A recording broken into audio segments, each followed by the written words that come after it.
Riaz, fuel পাম্পগুলোয় কি নতুন দাম কার্যকর হয়েছে? এই ব্যাপারে গ্রাহকরা কি বলছেন?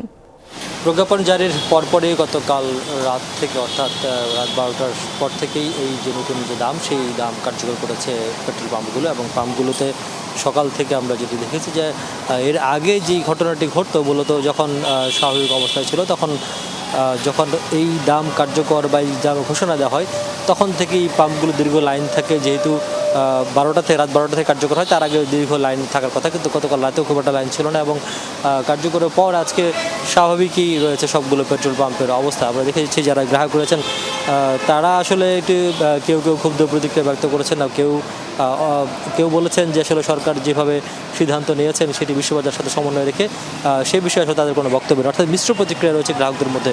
পাশাপাশি যেহেতু ডিজেলের দাম অপরিবর্তিত রয়েছে বা বাড়ানো হয়নি, সেক্ষেত্রে যানবাহন বা গণপরিবহন যেগুলো রয়েছে সেই গণপরিবহনের ভাড়া, কৃষি পণ্যের দাম থেকে শুরু করে নিত্যপণ্য দাম অপরিবর্তিত থাকার সম্ভাবনা রয়েছে এবং বলছেন যে এই যেহেতু ডিজেলের দাম অপরিবর্তিত রয়েছে সেই কারণে গ্রাহক পর্যায়ে অর্থাৎ নিত্যপণ্য বা যানবাহন কেন্দ্রিক যে ভাড়া সেটি নিয়ে নড়ে হওয়ার কোনো সম্ভাবনা বা শঙ্কা নেই এবং ভোগান্তিরও হওয়ার শঙ্কা নেই। তবে গ্রাহকরা বলছেন যে এটি আসলে যখন বিশ্ববাজারে যখন দাম কমে তখন যদি আবার কমিয়ে ফেলা হয় তখন হয়তো এই যে সুফল সেটি পাবে গ্রাহক পর্যায়ে।